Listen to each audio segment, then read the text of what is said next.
അപ്പം എല്ലാവരും happy new year അല്ലേ? ജാൻ തുടങ്ങി. എല്ലാവർക്കും ഇനി 2026 എന്ന് എഴുതി പഴകണം അല്ലേ? എനിക്കൊരു ഹാബിറ്റ് ഉണ്ട്. ഫസ്റ്റ് 2 വീക്സ് ഞാൻ എപ്പോഴും 2025 തന്നെ അടിച്ചുകൊണ്ടിരിക്കും. 26 ആയി, ഒന്ന് ആലോചിച്ച് നോക്കൂ. ഓരോ കാലണ്ടറും കൂടെ എടുത്ത് മാറ്റി നമ്മളല്ലേ. അപ്പോൾ ഇന്നേ 2 കാര്യങ്ങൾ കേട്ടോ, ഇമോഷൻസിനെ പറ്റി പറയാൻ വേണ്ടിയിട്ടാണ്. ആളുകളുടെ ഇമോഷൻസിനെ വെച്ച് നമ്മൾ കളിക്കരുത് എന്നൊക്കെ പറയാൻ കേട്ടിട്ടില്ലേ? ഇമോഷൻസ്, അതിന് വേണ്ടിയിട്ടാണ് ഞാൻ പറയുന്നത്. ഇപ്പോൾ നമ്മൾ ഈ കഴിഞ്ഞ മാസം 2 സെലിബ്രിറ്റീസിൻ്റെ വീട്ടിൽ ബിറീവ്മെൻറ്റ്, അതായത് അവരുടെ വേണ്ടപ്പെട്ടവർ ഈ ലോകത്തുനിന്ന് മറഞ്ഞു പോയിട്ട് അവർക്ക് അവിടെ ഇരുന്നിട്ട് അവർ എന്താ പറയുക, സങ്കടപ്പെടേണ്ട ഒരു അവസ്ഥയാണ് അല്ലേ? ലാലേട്ടൻ്റെ വീട്ടിലും ശ്രീനിവാസൻ്റെ വീട്ടിലും, ശ്രീനിവാസൻ്റെ മക്കൾ, ലാലേട്ടൻ്റെ എന്താ പറയുക, ശ്രീനിവാസൻ്റെ വിയോഗത്തിൽ ശ്രീനിവാസൻ്റെ മക്കളിരുന്ന് കരയുന്നു. ലാലേട്ടൻ്റെ അമ്മ മരിച്ചപ്പോൾ ലാലേട്ടൻ ഇരുന്ന് വിഷമിക്കുന്നു. അങ്ങനെ അപ്പോൾ ഈ 90 ഇയേഴ്സോളം 90 വയസ്സോളം ഉള്ളൊരു അമ്മ മരിച്ചു പോവുകയാണ്. വളരെ കാലങ്ങളായിട്ട് ഒരുപാട് വാർദ്ധക്യ സംബന്ധമായിട്ടുള്ള അസുഖങ്ങളും കാര്യങ്ങളൊക്കെ കൊണ്ട് വലയുണ്ടായിരുന്നു അല്ലേ? ഒരു വലിയ സെലിബ്രിറ്റി ആയിട്ടുള്ള മകനായതുകൊണ്ട് അദ്ദേഹം അതിലും സമയം ഒതുക്കി അവിടെ പോയി ഇരിക്കുന്നതൊക്കെ നമ്മൾ കണ്ടിട്ടുണ്ട് അല്ലേ? അപ്പം ഞാനൊരു ഇമോഷൻസിൻ്റെ കഥ ഞാൻ എപ്പോഴും എൻ്റെ ജീവിതം ആയിട്ട് കണക്ട് ചെയ്ത് പറയുന്നതുകൊണ്ട് പറയുകയാണേ. ഇതിനു മുമ്പും പല വീഡിയോസിൽ ഞാൻ പറഞ്ഞിട്ടുണ്ട്, എന്നാലും ഈ കഥ ഇപ്പോൾ ഈ ഇമോഷൻസിനെ പറ്റി പറയുമ്പോൾ ഞാൻ പറയട്ടെ കേട്ടോ. നോക്കൂ, ലാലേട്ടൻ്റെയും വീട്ടിൽ അവിടെ ഇവിടെയൊക്കെ എവിടെയൊക്കെ പപ്പരാസീസിന് എത്തിപ്പെടാൻ പറ്റുമോ അവർ ആ മൊബൈലും കൊണ്ട് അവിടെ എവിടെയൊക്കെ കിടന്ന് ഓടി 10 പൈസ സമ്പാദിക്കാൻ ചെയ്യുന്ന പരിപാടിയാണ്. ബട്ട് ഇതിന് നമ്മൾ എന്താ പറയുക, അതിനെങ്ങനെയാണ് പറയേണ്ടതെന്ന് വെച്ചാൽ, സെലിബ്രിറ്റീസിൻ്റെ ഇങ്ങനെയുള്ള അവസ്ഥകൾ, അവർ മനുഷ്യരാണ്, അത് കണ്ടിട്ട് പൈസ ഉണ്ടാക്കുന്നവർക്ക് പോയി ജോലി ചെയ്ത് ജീവിച്ചൂടെ എന്ന് നമ്മൾ ചോദിച്ചു പോകും അല്ലേ? എന്ന് പറഞ്ഞാൽ അപ്പോൾ അവർ പറയും ഇതാണ് ഞങ്ങളുടെ ജോലി എന്ന് പറയും. ഇതൊരു ജോലിയാണോ? ഇതൊക്കെ ഒരു ഓൺലൈൻ, ആ പേര് തന്നെ യൂസ് ചെയ്യണം, പ്രോസ്റ്റിറ്റ്യൂഷൻ എന്നുള്ള പേരില്ലേ, അത് തെറ്റ് തന്നെയാണല്ലോ. അത് പല രീതിയിലും പലരും യൂസ് ചെയ്യുന്നുണ്ടെങ്കിലും ദാറ്റ്സ് എ റോങ് തിങ് അല്ലേ? അപ്പോൾ അതുപോലെയല്ലേ ഇതും അല്ലേ? പല സ്ത്രീകളും ഇത്ര രൂപ തരൂ, ഞങ്ങൾ തുറന്നു കാണിക്കാം, ഇത്ര കാശ് തരൂ, അതൊക്കെ അതുപോലെയൊക്കെ തന്നെയുള്ളൊരു കാര്യമല്ലേ? ഒരാളുടെ സങ്കടം വിറ്റ് കാശാക്കാൻ വേണ്ടിയിട്ട് അവർ പോകുന്നിടത്തും അവർ ബാത്റൂമിൽ പോലും കയറാനായിട്ട് അവർക്ക് പേടിയാണെന്നാണ് തോന്നുന്നത്. ഇവിടെ നിന്നൊക്കെയാണാവോ ഇത് വരിക, എന്താ ക്യാമറ വരിക. ഇത് ഈ കഥയുമായിട്ട് ഞാൻ ബന്ധപ്പെടുത്തി പറയുന്നത് അരവിന്ദിൻ്റെ അച്ഛൻ മരിച്ചപ്പോഴുള്ള ഇമോഷൻസിൻ്റെ കാര്യം പറയാനാണ്. Aravind he was working in Russia. അപ്പോൾ റഷ്യയിൽ റഷ്യ എന്ന് പറയാൻ പറ്റില്ല, റഷ്യയൊക്കെ മാറിപ്പോയി കഴിഞ്ഞതിന് ശേഷം ഇറ്റ് വാസ് ലൈക്ക് സെപ്പറേറ്റഡ്. ആ സമയത്ത് അവിടെ ഭയങ്കര മഞ്ഞുമൊക്കെ ആയിരുന്നു കേട്ടോ, ഭയങ്കര ഡിപ്രസീവ് മൂഡും ഒക്കെയാണ്. അപ്പോൾ ഇവർ ബ്രദേഴ്സ് 2 പേരും വേറെ, അതായത് സൺസ്, ഈ അച്ഛൻ്റെ 2 സൺസും വേറെ വേറെ സ്ഥലത്തല്ലേ. അപ്പോൾ മദ്രാസിലായിരുന്നപ്പം അരവിന്ദ് മിക്ക കാര്യങ്ങളെല്ലാം നമ്മൾ തന്നെ ചെയ്തു കൊടുത്തിട്ടോ. ഈ അച്ഛൻ്റെ ഈ ലാസ്റ്റ് അവസ്ഥയായി തുടങ്ങി എന്നുള്ള ഒരു തോന്നൽ വന്നു കഴിഞ്ഞപ്പോഴേ അരവിന്ദ് ആ ജോലി വിട്ടു, കസഖ്സ്ഥാനിലെ ജോലി വിട്ടു. നമുക്കാണെങ്കിൽ നമ്മൾക്ക് എക്സ്ട്രാ പണം കിട്ടുന്നത് ഇങ്ങനെ ഓൺ സൈറ്റ് പോകുമ്പോഴൊക്കെയാണ്. അപ്പോൾ അങ്ങനെ കിട്ടിയ ഒരു സാഹചര്യം വേണ്ടാന്ന് വെച്ചിട്ട്, അതായത് ആ പണത്തിനേക്കാൾ ഉപരി എൻ്റെ അച്ഛൻ്റെ കാര്യങ്ങൾ നോക്കാൻ ഞാൻ അവൈലബിൾ ആയിരിക്കണം എന്നുള്ള ഒരു മകൻ്റെ ഇതും. ലെറ്റ് മീ ടെൽ യു, ഞാൻ ഒരുപാട് ഹമ്പിളാവേണ്ട ആവശ്യമൊന്നുമില്ല. അത് എൻ്റെയും കൂടി അനുമതിയോട് കൂടിയാണ് ചെയ്തത് കേട്ടോ. അതായത് ഞാനും കൂടി പറഞ്ഞിട്ടാണ് ചെയ്തോളൂ, സ്വന്തം അച്ഛനെ നമ്മൾ നോക്കേണ്ടതാണല്ലോ എന്ന് പറഞ്ഞിട്ട് ഞാനും കൂടെ പറഞ്ഞിട്ട് തന്നെയാണ് അരവിന്ദൻ അത് ചെയ്യാൻ പറ്റിയത്. കാരണം എനിക്ക് ജോലി ഉണ്ടായ സമയത്ത് ഞാൻ പറഞ്ഞു നമുക്ക് ചെയ്യാൻ പറ്റുന്ന കാര്യങ്ങളെല്ലാം നമ്മളിപ്പോൾ ചെയ്യണം, പിന്നീട് നമ്മൾ റിഗ്രറ്റ് ചെയ്യാൻ പാടില്ല എന്ന് പറഞ്ഞ് അദ്ദേഹം തിരിച്ചു വരികയാണ് ഉണ്ടായത്. ആ എൻറ്റയർ ഒരു 6 മാസത്തോളം ഞങ്ങൾ മദ്രാസിൽ നിന്ന് അപ്പ് ആൻഡ് ഡൗൺ ആയിരുന്നു കേട്ടോ, എപ്പോഴും. അത് ഞാൻ പറയട്ടെ. അപ്പോൾ ഒരു മകൻ ചെയ്യേണ്ടുന്ന ഡ്യൂട്ടീസ് മുഴുവനും ചെയ്ത് കൊടുത്തിട്ടായിരുന്നേ. അരവിന്ദിൻ്റെ ഓരോ കാര്യങ്ങളും എല്ലാം. അപ്പം മറ്റു മക്കളൊക്കെ ജസ്റ്റ് ഒന്ന് വന്നിട്ട് പോയിട്ടുണ്ട് എപ്പോഴേക്കോ. ഒരു പ്രാവശ്യം മകൻ വന്നു, ഒരു പ്രാവശ്യം മകളും വന്ന് കാണുകയൊക്കെ ഉണ്ടായിട്ടുള്ളൂ. അല്ലാതെ കൊണ്ട് ഒരു അവസ്ഥയ്ക്ക് വേണ്ടിയിട്ട് കൂടെ നിൽക്കാനോ ഒന്നും ആരുണ്ടായില്ല. ബ്രദർ ഉണ്ടായിരുന്നു കേട്ടോ, 2 പ്രാവശ്യം ഹെൽപ്പ് ചെയ്തിട്ടുണ്ട് ഹോസ്പിറ്റലിൽ നിൽക്കാൻ. അല്ലെങ്കിൽ അരവിന്ദ് അങ്ങോട്ട് അവശതയാവുമായിരുന്നു. ഈ വാസ് ഓൾസോ ഓൾമോസ്റ്റ് 50 ആകുന്ന ആ സമയത്ത് ആയിട്ടില്ല. അപ്പോൾ ആ ഒരു നമ്മളും എന്താ പറയുക, നമ്മളും വലിയ ജോലി ചെയ്യുന്നതിൻ്റെ തിരക്കുകൾക്കിടയിൽ നിന്നും വന്ന് അച്ഛനെ നോക്കുന്നു. അപ്പോൾ ആലോചിച്ച് നോക്കൂ, ആ അച്ഛനോട് എന്തുമാത്രം അറ്റാച്ച്മെൻ്റ് ഉള്ളൊരു മകനായിരിക്കാം ഇത്രയും പണം അവിടെ വേണ്ട എന്ന് വെച്ച് വരണമെങ്കിൽ. ഓഫ് കോഴ്സ് എൻ്റെയും കൂടെ സപ്പോർട്ട് വേണമല്ലോ അല്ലേ. ഞാൻ നിങ്ങൾക്ക് തുറന്നു പറയുമ്പോൾ ഞാൻ ഇത് പറയണമല്ലോ, അറിയാത്തവരുണ്ടാവില്ലേ. അപ്പോൾ അങ്ങനെ ചെയ്തുകൊണ്ടിരുന്ന സമയത്ത് ഇങ്ങനെ ഈ വലിവ് എന്ന് പറയില്ലേ, അങ്ങനെ ആ ഒരു സൗണ്ടിൽ ഇങ്ങനെ വരും. ഇവിടെ നിന്ന് പ്രാണൻ പോകാൻ വേണ്ടിയിട്ട് കിടന്നിങ്ങനെ എന്നൊരു സൗണ്ട് വരില്ലേ. ആ സൗണ്ട് ഭയങ്കരമായിട്ട് പപ്പയ്ക്ക് വന്നുകൊണ്ടിരുന്നു. 2 ആഴ്ചയോളം അങ്ങനെയായിരുന്നു. നേരിയതായിട്ട് തുടങ്ങി ഭക്ഷണമൊന്നും കഴിക്കില്ല, വെറുതെ വെള്ളം മാത്രം കിടന്ന് നാച്ചുറൽ ഡെത്ത് അങ്ങനെയാണല്ലോ വരിക. It was almost 81. അന്നൊക്കെ കറക്റ്റായിട്ടുള്ള ഒരു എന്താ പറയുക, ഇതൊക്കെ വയസ്സൊക്കെ ഹെയർവയറായിട്ടാണ് എല്ലാ റെക്കോർഡ്സിലും എല്ലാവരുടെയും. അപ്പോൾ പപ്പയുടെ മറ്റേ റെക്കോർഡ്സ്, എംപ്ലോയ്മെൻറ്റ് റെക്കോർഡ്സ് പ്രകാരം 80 ആയിരുന്നായിരുന്നു. പക്ഷേ അവിടെ അപ്പച്ചിയൊക്കെ പറയണേ he would have been easily 83 അങ്ങനെയൊക്കെ ആയിരുന്നു പറഞ്ഞോണ്ടേ. നമുക്കറിയില്ലല്ലോ, ബിക്കോസ് വല്ലാണ്ട് വയസ്സായ പോലെ ആയിരുന്നു സമയത്ത്. അപ്പോൾ ഈ സൗണ്ട് വന്നുകൊണ്ടിരിക്കുമ്പോഴൊക്കെ അരവിന്ദ് വീട്ടിലുണ്ട്, ഞാൻ ജോലിക്ക് പോയിരിക്കുകയാണ്. ഞാൻ മദ്രാസിലാണ് കേട്ടോ. ഞാൻ തന്നെ നിന്നിട്ടെല്ലാം ചെയ്യുക, ജോലിക്കാരിയുണ്ട്. പക്ഷേ it was very difficult time, testing times for all of us. ഞങ്ങൾ മൂത്ത മകൻ്റെ ആ സ്ഥാനത്ത് നിന്നിട്ട് അരവിന്ദ് 2 ആഴ്ചയും. അപ്പോൾ ഇത് പ്രൈവറ്റ് കമ്പനിയല്ലേ, നമ്മൾ അവിടുത്തെ ജോലി വിട്ടിട്ട് നമ്മളിവിടെ ഓൺ സൈറ്റ് വേണ്ടാന്ന് പറഞ്ഞ് ഇവിടെ വന്ന് ഓഫീസിൽ ജോലിക്ക് കയറിയിരിക്കുകയാണ്. അപ്പോൾ ഇവിടെയുള്ളവർക്ക് ദേഷ്യം വരാൻ തുടങ്ങി. ഇത് പ്രൈവറ്റ് കമ്പനിയിൽ ഒരാൾ 3 ആഴ്ചയൊക്കെ ലീവ് എടുക്കാമെന്ന് പറഞ്ഞാൽ അയാൾ ഇങ്ങനെ വിളിച്ചുകൊണ്ടിരിക്കാൻ തുടങ്ങി. അരവിന്ദിന് അവിടെ ചിലപ്പോൾ റേഞ്ച് കിട്ടാതിരിക്കുമ്പോൾ എന്നെ വിളിക്കാൻ തുടങ്ങി. Boss, what is he going to do, what is his intention, papa is ailing എന്ന് പറഞ്ഞാൽ നമുക്ക് സ്ഥിരമായിട്ട് നിൽക്കാൻ പറ്റുമോ എന്നൊക്കെ അവർ ചോദിക്കുന്നുണ്ട്. അപ്പം ഞാൻ പറഞ്ഞു ശരി എന്തെങ്കിലും ആവട്ടെ, 2 വീക്സായി, നമ്മൾ അങ്ങോട്ടൊരു ബുക്ക് ചെയ്യാം. ഒരു സാറ്റർഡേ ഈവനിങ്ങിലേക്ക് വേണ്ടിയിട്ട് ഞാൻ ആ ഫ്ലൈറ്റ് ബുക്ക് ചെയ്യണം കേട്ടോ, അരവിന്ദിന് തിരിച്ച് വരാൻ വേണ്ടിയിട്ട് നെടുമ്പാശ്ശേരിയിൽ നിന്ന്. സോ എൻ്റെ അച്ഛനും അമ്മയൊക്കെ അരവിന്ദിൻ്റെ അച്ഛനെ കാണാൻ വേണ്ടി ചെല്ലുമല്ലോ, വയ്യാണ്ട് കിടക്കുകയല്ലേ എന്നോർത്ത്. അന്ന് ഒരു ഫ്രൈഡേ ആയിരുന്നു, എനിക്ക് ഓർമ്മയുണ്ട്, ഫ്രൈഡേ ഈവനിങ്. യെസ്. അപ്പോൾ അച്ഛൻ്റെ അമ്മയൊക്കെ രാവിലെ ചെന്ന് അച്ഛൻ്റെ അമ്മയുടെയും കൂടെ തിരിച്ച് അരവിന്ദ് രാത്രിയാണ് ഫ്ലൈറ്റ്. അപ്പം ഞാൻ അവിടെ പോയി പിക്ക് ചെയ്യും, മദ്രാസിൽ ഇറങ്ങും. 1 hour ഉള്ളൂ. ഇവിടെ നിന്ന് മാവേലിക്കരയിൽ നിന്ന് നെടുമ്പാശ്ശേരിയിലെത്താനാണ് കൂടുതൽ ദൈർഘ്യം ട്രാവലിന്. അപ്പോൾ അങ്ങനെ ഇറങ്ങിയ സമയത്ത് ഇറങ്ങി ആലപ്പുഴ എത്തിയപ്പോഴേക്കും അച്ഛൻ്റെ പപ്പയുടെ ഫൈനൽ ആ സൗണ്ടിൽ നിന്നു എന്ന് പറഞ്ഞാൽ he's left the world. Aravind ഫ്ലൈറ്റിൽ കയറിയിട്ടില്ല, പകുതി 1 മണിക്കൂറായിട്ടുള്ളൂ, തിരിച്ചു വന്നു. അപ്പോൾ അത്രയും ദിവസം അവിടെ ഉണ്ടായിരുന്നല്ലേ. അപ്പോൾ അവിടെ കുറച്ച് ഇങ്ങനെ ഒരു ലേഡീസൊക്കെ ഇങ്ങനെ ഉണ്ടല്ലോ, അത്രയും ഇതൊന്നുമില്ലാത്ത കുറച്ച് കസിൻസിൻ്റെ വൈഫുമാരൊക്കെ ഉണ്ടായിരുന്നു, അമ്മച്ചിയുടെ അമ്മയുടെ എന്തോ റിലേറ്റീവ്സ്. അവർ കുറച്ച് പേര് അവിടെ ഉണ്ടായിരുന്നു. അവർ അരവിന്ദ് തിരിച്ചു വന്നപ്പം ഭയങ്കര സങ്കടം ഉണ്ടാവുമല്ലോ, അപ്പം ഈ ലോകം വിട്ടു പോയി എന്നുള്ളതിൻ്റെ. അതൊക്കെ കഴിഞ്ഞ് എന്നെ വിളിച്ച് പറഞ്ഞ് ഞാൻ നടുരാത്രി കേട്ടോ എത്തി. അതേപോലെ അവിടെ നിന്ന് എയർപോർട്ടിൽ വന്ന് എയർപോർട്ടിൽ തന്നെ ഓപ്പൺ ടിക്കറ്റ് വാങ്ങി, ഇത്തിരി പൈസ ആവുമല്ലോ, അതൊക്കെ മേടിച്ച് ഞാനൊരു അന്ന് അച്ഛനും അമ്മയും പിന്നെ തിരിച്ച് ഇവിടെ തന്നെ ഇരിക്കുകയായിരുന്നേ. അപ്പം ഞാൻ അവിടെ നിന്ന് എയർപോർട്ടിൻ്റെ അവിടെ നിന്ന് തനിയെ ടാക്സിയൊക്കെ പിടിച്ച് വന്ന് എൻ്റെ കസിൻസ് ഒരാൾ വൈറ്റിലിൽ നിന്ന് എൻ്റെ കൂടെ വന്നു. എനിക്കൊരു കൂട്ട് വേണമല്ലോ എന്ന് പറഞ്ഞിട്ട് ഈ ടാക്സിയിൽ ഒറ്റയ്ക്ക് വരാൻ പറ്റുമോ നട്ടുരാത്രി. അപ്പോൾ അങ്ങനെ വന്ന സമയത്ത് ഞാൻ എത്തിക്കഴിഞ്ഞ് കഴിഞ്ഞിട്ട് പിന്നെ നമ്മൾ ഈ റിച്വൽസൊക്കെ ശരിയാക്കണ്ടേ, അതിന് ഈ റൈറ്റ്സ് ഒന്നും ചെയ്യാൻ അരവിന്ദ് ചെയ്യണം. അരവിന്ദിൻ്റെ ബ്രദർ വരണം, എല്ലാവരെയും വിളിച്ചു പറഞ്ഞു. അവർ ലണ്ടനിൽ നിന്ന് വരണം, സിസ്റ്റർ ദുബായിൽ നിന്ന് വരണം. അപ്പോൾ എല്ലാവരെയും നോക്കിയിരിക്കുകയാണ്. 2 days 2 nights ആയി അവരൊക്കെ അവിടെ നിന്ന് വരാനും പിടിക്കാനും ഒക്കെ അവരുടേതായ രീതിയിൽ എല്ലാം ഒപ്പിച്ച് വരണ്ടേ നിന്നിപ്പിന്. അപ്പോൾ അങ്ങനെ വരുന്ന സമയത്തൊക്കെ ഈ ലേഡിയൊക്കെ അവിടെ ഇരുന്നിട്ട് പറയണേ, അയ്യോ ഞങ്ങൾ കണ്ട് പപ്പായുടെ ഇത് ലാസ്റ്റ് മകൻ ഉണ്ടായിരുന്നത് പോലും ആ സമയം നോക്കി പോയി. ഒന്ന് ആലോചിച്ച് നോക്കൂ, ഒരു മകന് അത് കേൾക്കുമ്പോൾ എനിക്കത് ഇപ്പോഴും എനിക്ക് വിഷമം തോന്നും കേട്ടോ. ഇപ്പോൾ ഈ ലാലേട്ടൻ്റെ ഈ കമൻറ്റ് കണ്ടതുകൊണ്ടാണ് ഞാനിത് പറയുന്നത്. ഒരുപാട് പേര് ഇത് കാണുന്നുണ്ട്, അവർക്ക് മനസ്സിലാവുകയും ചെയ്യും ഞാൻ ആരെയാണ് ഉദ്ദേശിക്കുന്നത് എന്നുള്ളത്. അത് വലിയ പടി പറയില്ലാത്ത സ്ത്രീകളാണ്, അവരങ്ങനെ പറയുള്ളൂ അത്. പക്ഷേ ഒരു മകൻ്റെ ഇമോഷൻസിനെ അത് എന്തുമാത്രം ബാധിക്കുമെന്നറിയാവോ? അപ്പോൾ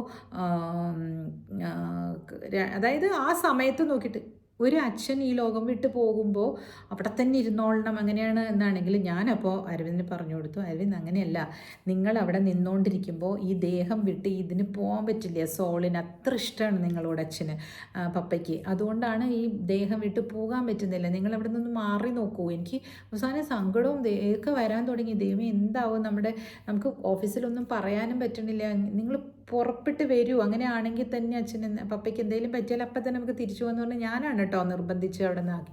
അപ്പോൾ ഒരുപക്ഷെ പപ്പ അവിടെ നിന്ന് ആ ലോകത്ത് നിന്ന് പോകണമെങ്കിൽ ഇത്രയും അടുത്ത് നിൽക്കുന്ന നിങ്ങൾ, ഇത്രയും സ്നേഹമുള്ള മകൻ അവിടെ നിന്ന് മാറി നിന്നാൽ മാത്രമാണ്. വേറെയും 2 മക്കളുണ്ട്, അവർ വന്നിട്ട് പോലും ഇല്ലല്ലോ. അപ്പം നിങ്ങൾ അവിടെ നിന്ന് മാറി നിന്ന് നോക്കൂ. മിക്കവാറും പോയല്ലേ ഒക്കുള്ളൂ. ഇങ്ങനെ ജീവച്ഛവമായിട്ട് കിടന്നിട്ട് എന്ത് കാര്യമുണ്ടല്ലേ. അപ്പോൾ എനിക്ക് ഇത്രയും ഇമോഷൻസ് വരുമെങ്കിൽ അരവിന്ദിന് എത്ര തോന്നിയിട്ടുണ്ടാവും. അപ്പോൾ ആ ലേഡി അങ്ങനെ പറഞ്ഞു. അപ്പോൾ ഞാൻ പറഞ്ഞു, നിങ്ങൾ എന്താണ് ഈ പറയുന്നത്? ഇതെന്താ ഏതെങ്കിലും ഒരു മൂവിയുടെ ഫസ്റ്റ് റിലീസ് ഷോയാണോ നിങ്ങളിങ്ങനെ പറയാനായിട്ട്?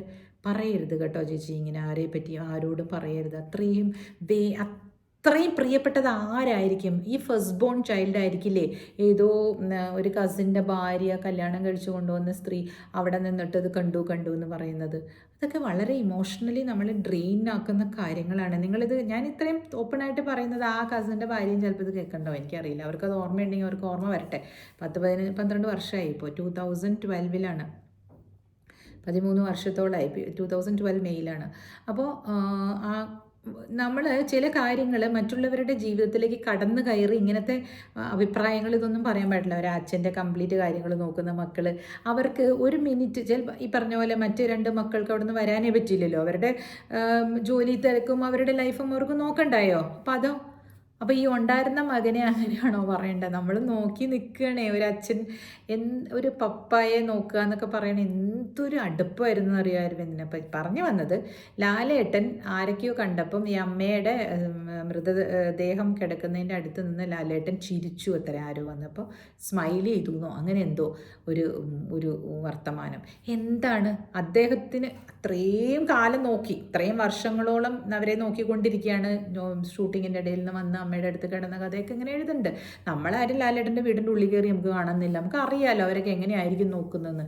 അവരുടെ പ്രൊഫഷൻ കൊണ്ടുപോകണം, അവരൊക്കെ ഒരു സെലിബ്രിറ്റി സ്റ്റാറ്റസ് ഉള്ള ആൾക്കാരാണ്, അവർ കുറേ കാര്യങ്ങൾ ചെയ്യുന്നവരായിരിക്കും. അപ്പോൾ അവരതിൻ്റെ ഇടയിൽ കൂടി ആ അമ്മയെ അത്ര പൊന്നുപോലെ നോക്കി ആ മകൻ ഒന്ന് ചിരിച്ചു എന്ന് പറഞ്ഞിട്ട് ആരോ കമൻ്റ് ഇട്ടിരിക്കണം. ഞാനിത് എൻ്റെ അനുഭവം കൂടി ചേർത്ത് പറഞ്ഞ എന്തിനാന്ന് വെച്ചാൽ നമുക്കറിയാവേ നമ്മളെതിരെ കൂടിയാണ് എത്ര കഷ്ടമാണ് നമ്മൾ അണ്ടർഗോ ചെയ്യുന്നതെന്ന്.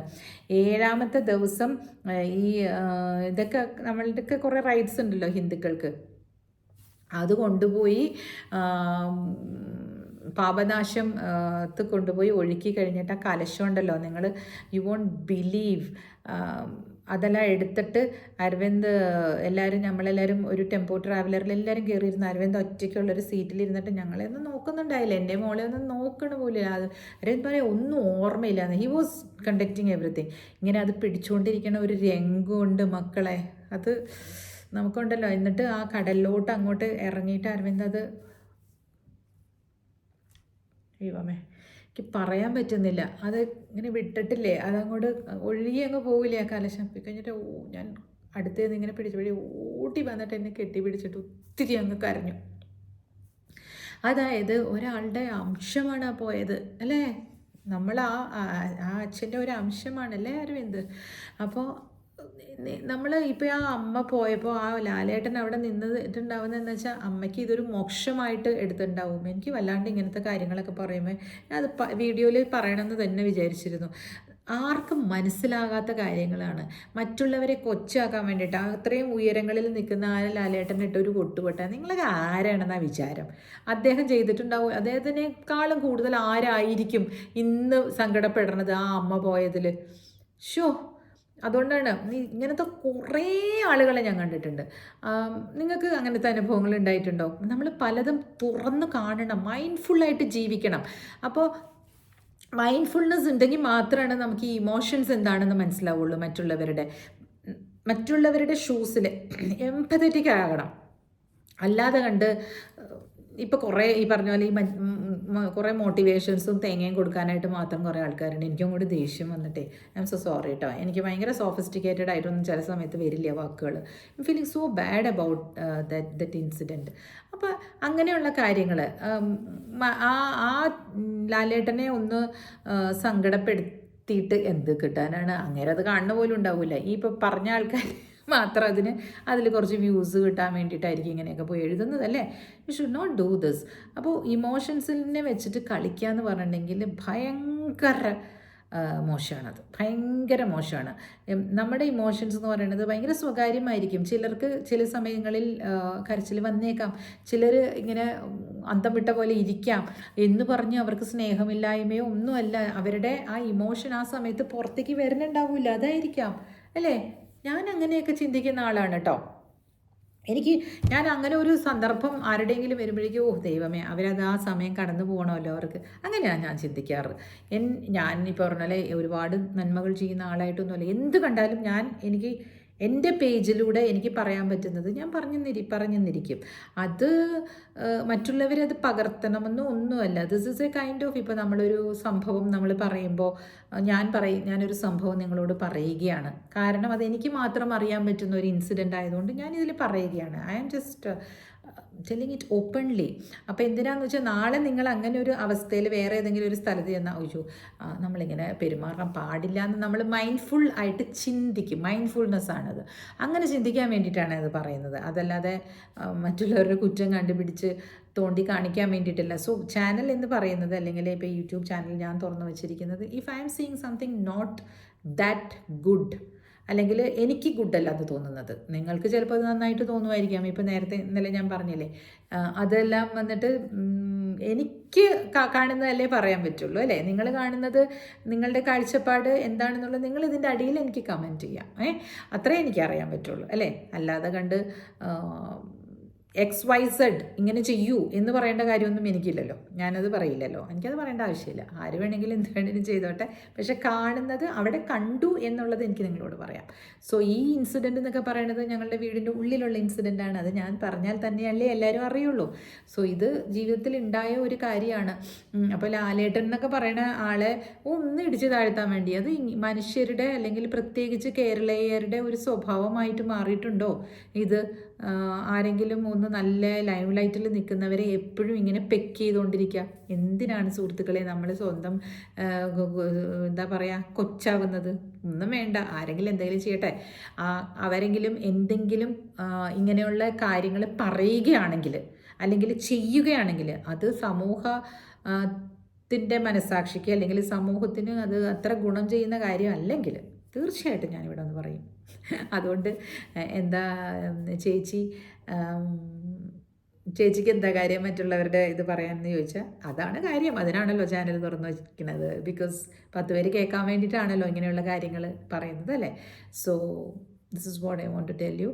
ഇതെല്ലാം ഇമോഷൻസാണ്. ആളുകളുടെ ഇമോഷൻസ് അല്ലെങ്കിൽ വൾണറബിലിറ്റി നമ്മൾ ഒരിക്കലും പണമാക്കി മാറ്റാൻ പാടില്ല. ഇങ്ങനെയുള്ള യൂട്യൂബേഴ്സൊക്കെ ഉണ്ടെങ്കിൽ അത് ചെയ്യാതിരിക്കുകയാണ് നല്ലത്. മുഖ്യധാരാ മാധ്യമങ്ങളും അതിൽ ചെയ്തു, ഇല്ലെന്ന് ഞാൻ പറയുന്നില്ല. കാരണം അവരൊക്കെ ഒരു പൊതു സ്വത്താണ് എല്ലാവരുടെയും. നമ്മൾ സാധാരണക്കാരല്ലേ, സാധാരണക്കാരായിട്ടുള്ളവർ നമുക്ക് റിഫ്രെയിൻ ചെയ്യാമല്ലോ. അങ്ങനെയാണെങ്കിൽ നിങ്ങൾ ആ മെയിൻ ഏഷ്യാനെറ്റിലും അവിടെ ഇവിടെയൊക്കെ വരുന്ന മാത്രം കണ്ടാൽ പോരെ. കണ്ടിട്ട് അതിൻ്റെ ഇടയിൽ പോയി ഇങ്ങനത്തെ പൊട്ട കമൻസ് എന്തിനാണ് ഇടുന്നത്? അദ്ദേഹം ചിലപ്പോൾ ഒന്ന് സ്മൈൽ ചെയ്ത് കാണും ആ സമയത്ത്, ഒന്ന് ചിലപ്പോൾ അറിയാതെ ആയിരിക്കാം, ചിലപ്പോൾ മൈൻഡ്ഫുൾനെസ്സും ആയിരിക്കില്ല, എന്ന് പറഞ്ഞു കാണും, അക്നോളജ് ചെയ്ത് കാണും വന്ന ആൾക്കാരെ. അത്രേ ഉള്ളൂ അതിൻ്റെ കാര്യം. അതല്ലാതെ അദ്ദേഹത്തിന് സങ്കടമില്ലാഞ്ഞിട്ടാണോ? സ്വന്തം അമ്മ മരിക്കുമ്പോൾ ആർക്കെങ്കിലും ഉണ്ടാവുമോ സങ്കടമില്ലാണ്ട്? എനിക്കറിയില്ല, എല്ലാവർക്കും ഉണ്ടാവും. അതായത് ഒരു ആന ഒരു പട്ടിക്കുഞ്ഞ് ആണെങ്കിൽ പോലും അതിൻ്റെ അമ്മയ്ക്ക് അങ്ങനെ വണ്ടി ഇടിച്ച്, ഞാൻ എത്രയോ കാഴ്ചകൾ അങ്ങനെ കണ്ടിട്ടുണ്ട്, അറിയാമോ? അതിൻ്റെ അടുത്തുനിന്ന് മാറില്ല ആ നായ്ക്കുട്ടി. അപ്പം അങ്ങനത്തെ കാര്യങ്ങളൊക്കെ ഉള്ളപ്പോഴാണ് മനുഷ്യൻ ഇത്രയും ഇമോഷൻസ് ചോന്നുകൊണ്ട് നടക്കുന്ന ഒരു മനുഷ്യനെ നിങ്ങൾ പോയിട്ട് ഇങ്ങനെ പെക്ക് ചെയ്യുന്നത്. ഓക്കെ. പിന്നെ അതേപോലെ തന്നെയാണ് നമ്മൾ അവരുടെ ഇമോഷൻസിനെ പെക്ക് ചെയ്ത് അവരെന്തെങ്കിലും പൊട്ടിത്തെറിക്കുകയോ അവരെന്തെങ്കിലും നമ്മളോട് ദേഷ്യപ്പെടുകയോ ഒക്കെ ചെയ്യുമ്പോൾ അതിന് അഗൻസ്റ്റായിട്ട് കമൻ്റ് അടിക്കുന്ന ആൾക്കാർ, don't do that is not our way of living, കേട്ടോ. അത് ഇപ്പോൾ ചേച്ചി എന്തിനാ ഡോണ്ട് ഡൂ എന്ന് പറഞ്ഞതെന്ന് ചോദിച്ചാൽ, in my channel I have to tell എനിക്കെന്താ തോന്നണേന്നുള്ളത്. നിങ്ങൾ ചെയ്യണോ വേണ്ടോ എന്നുള്ളത് നിങ്ങളുടെ ഇഷ്ടം. അതാണ് ഞാൻ പറഞ്ഞു വന്നത്. അപ്പോൾ വേറെ ഒന്നുമില്ല, ഇനി പിന്നെ വരാം. Okay, thank you, bye. Subscribe ചെയ്യില്ല, 10 പേര് സബ്സ്ക്രൈബ് ചെയ്യും കേട്ടോ. ഞാൻ എപ്പോഴും നോക്കിക്കൊണ്ടിരിക്കുകയാണേ. കാണാം 9 പേര് ഇറങ്ങിപ്പോയിട്ടുണ്ടാവും. പിന്നെ ഇത് തന്നെയാണ് ഈ ആൽഗോരിതം എന്താണാവോ ചെയ്യുന്നത്. എന്തെങ്കിലും ചെയ്യട്ടെ അല്ലേ. ഒരു ദിവസം നമ്മളും എന്താ എൻ്റെ മാവും പൂക്കും എന്ന് പറഞ്ഞ പോലെ നമുക്കും വെളിച്ചം കാണാം. Okay then, by.